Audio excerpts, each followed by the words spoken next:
எங்கள் அப்பா விளையாட்டுக்கு சொல்லுவாங்க, எதுவுமே கிடைக்கலன்னா ஒருத்தனுக்கு கடைசி நேரத்தில் உப்புமாவும் மாமா பொண்ணும் தான் கிடைக்கும்ட்டு.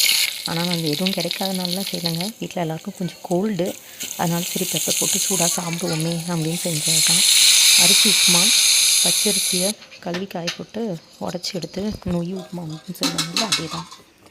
கடுகு, உளுத்தம்பருப்பு, கடலைப்பருப்பு எல்லாம் தாளிச்சிட்டு கொஞ்சமாக சிவப்பு மிளகா போட்டுக்கோங்க, ஏன்னா எப்படியும் பெப்பர் போட போகிறோம்.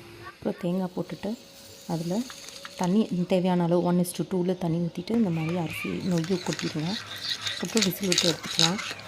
அண்ட் இதுக்கு காம்போவாக நான் பண்ணது சிறுபருப்பு சாம்பார் தான்.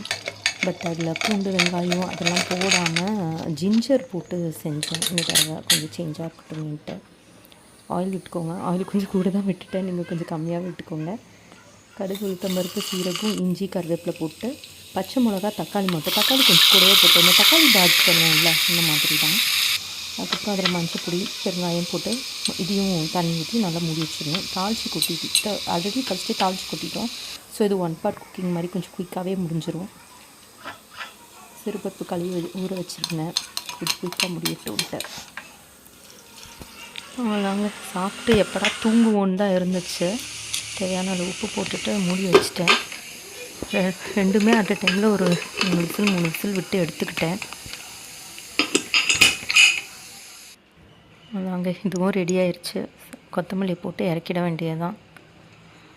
கொஞ்சம் டெக்கரேஷன் பண்ணி ஃபோட்டோ எடுத்து அவங்களுக்கு டிஸ்பிளேக்கு வச்சு கொடுத்து நல்லாயிருக்கும். பட் நான் அப்படிலாம் சாப்பிட்லங்க. நமக்கு சோஃபாவில் கோஸியாக உட்காந்து இப்படி சாப்பிட்டா தான் சரியாக வரும்.